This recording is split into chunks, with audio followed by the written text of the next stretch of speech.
Woman among two held with stolen cows in Manchester. Less than a week after police here vow to ramp up the operations targeting predatory larceny, a 39-year-old woman and a 43-year-old man from the corporate era were held in Newport with a butchered cow believed to be stolen. Operations Officer for Manchester Deputy Superintendent Colin Johnson said they were among 3 people in a Toyota Probox motor car when the vehicle was intercepted about 3:10 a.m. on Thursday. One man ran from the car, leaving a female and a male in the car with a cow which was cut into 4 pieces. The 2 persons held are from Kingston 13 area. The female has a Comfort Hall address in Walderston, Manchester, and also a Walton Park Kingston 13 address. There is a male from a Kingston 13 area, Johnson said during his report to the Manchester Municipal Corporation on Thursday. The 3rd suspect who escaped is being pursued with the police in possession of his information. The driver's license, which fell from the person who ran from the vehicle, indicated this man is also from Kingston 13.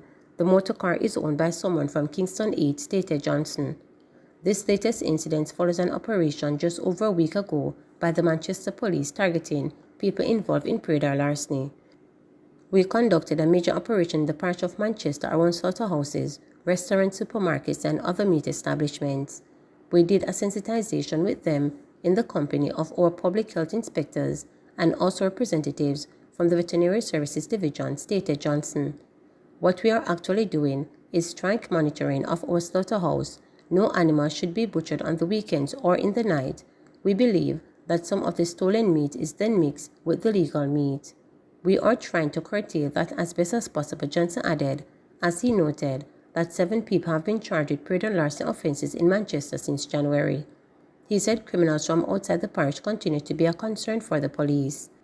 What we have observed since the start of this year, there are migrant criminals in the parish of Manchester. These 2 people held on Thursday and 3 held earlier this year bring the number to 5.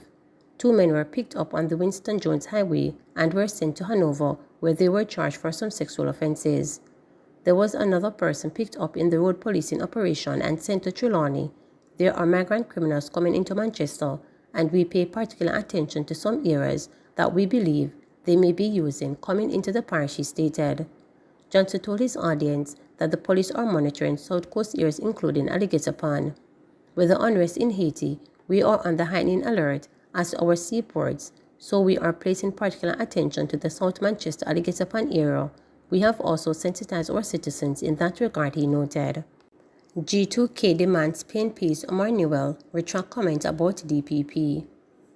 Generation 2000 G2K, the young professional affiliated of the Jamaica ruling Labour Party, is demanding Omar Newell, a People's National Party representative, retract reckless statements concerning Director of Public Prosecutions Paula Llewellyn.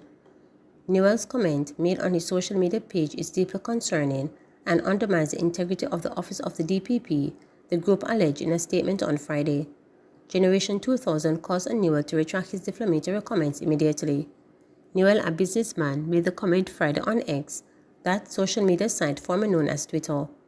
We can now see why DPP went after Isat, he said, in an apparently reference to attorney Asset Buchanan, who was the object of complaint by the DPP to the General Legal Counsel. Buchanan also represented entertainer Vybz Kartel, one of 4 men whose murder convictions were overturned by the Privy Council on Thursday. The Jamaica Court of Appeal is to decide whether they should be at retrial. G2K is deeply concerned about the implications of Newell's comments, especially concerning the high-profile nature of the case involving the office of the DPP a day after the Privy Council announced its rulings. Reckless remarks like these not only cast doubt on the professionalism and impartiality of the DPP, but also pose safety risks to the staff of that office, the group stated.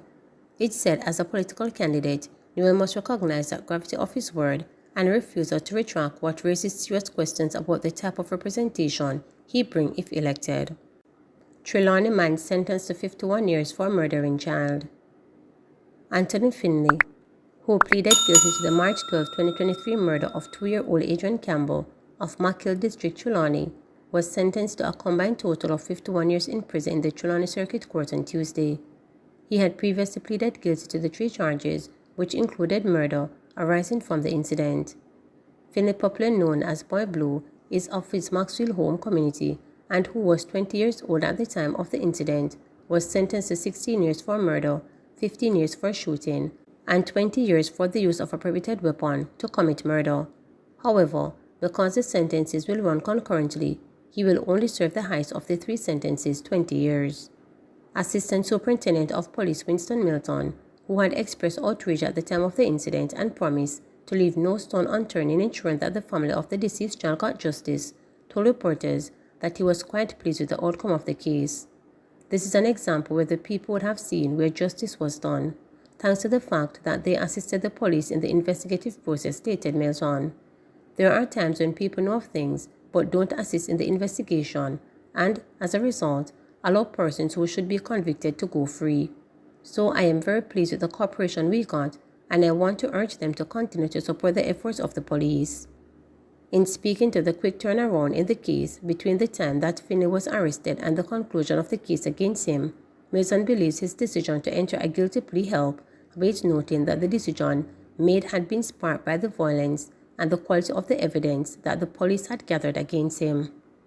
I believe the lawyer would have advised his client Finley to enter a guilty plea because of the case that went before the court. He recognizes that it would be better to throw himself before the mercy of the court than to face trial, because of how strong the courts against him were, noted Milton. While he is down to serve 20 years, he will be eligible for parole after serving 10 years, based on a ruling by the judge. Based on the case outlined against Finley, on the day of the killing at about 7:30 p.m., the child, his mother, and his mother's boyfriend were sitting in a car outside an ice cream shop in Mackhill when they were approached by Finley, with whom they had a dispute several days earlier. Without warning, Finley pulled a handgun from his waistband, and on realizing what was happening, the boyfriend drove the car, but not before Finley fired 1 shot.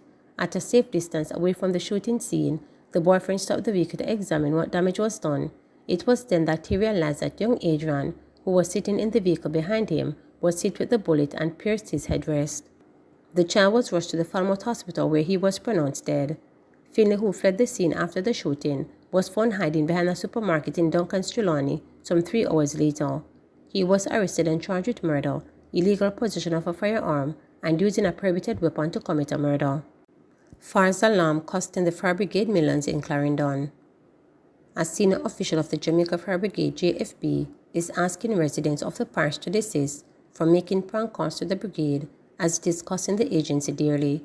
Superintendent Horace Thomas, who heads the Clarendon division of the JFB, has underscored that prank calls to the brigade put a significant strain on its resources. For the month of February, we would have responded to 91 fire calls, of which 10% of those were false, and it becomes directly clear where the total consumption of the fuel uses was approximately 450,000 litres for the month of February. If we do a rough estimate, it would be more based on the distance, because it would have cost us approximately 40,000 litres just to respond to those false calls, stated Thomas as he provided a report at the monthly meeting of the Clarendon Municipal Corporation on Thursday. We realize that approximately 10% of our calls from 2021 to present continue to be false and cost us as taxpayers a lot of money. If we multiply 40 by 12, it's a sizable sum, and so I want to use this medium to encourage our citizens to desist from making prank calls, desist from making false calls.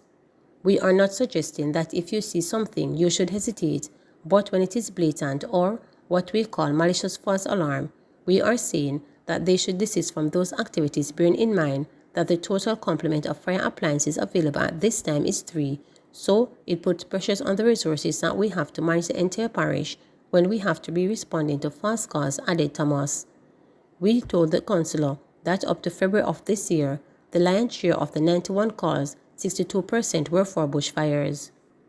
It should be noted that when compared to January this year, there would have been a 47% increase in response that we would make to the bushfire calls. However, when compared to February 2023, which was very hot, there is a notable decrease, so we are moving in the right direction. We continue to grapple with malicious calls. Malicious calls when compared to January would have seen a 50% increase, and so I am imploring all concerned to desist from making these calls. We continue to be proactive through our fire prevention and public education unit, stated Thomas. Councillor Brown, Jamaica Labour Party Chapter Division, inquired if the malicious calls could be traced to a particular number or person. Have you sought to turn over those numbers to the police so they could make an example of them? Questioned Brown. But Thomas told the municipal corporation that it may take some time to determine if the calls were from a particular number. While we would want to do that, we are not yet at that stage, and so in short order, we should be able to do so. Based on recent developments, we should be able to accurately identify the numbers and persons who make calls, because a person may call in from a number, but that number may not be assigned to them, so it might be a bit tricky. I am just hoping that persons will be responsible and get the message and desist from making these false calls, Thomas stated. In the meantime, the Clarendon Fire Chief also cautioned motorists to exercise care when using the nation's roads. As it relates to motor vehicle calls, we continue to see a trend.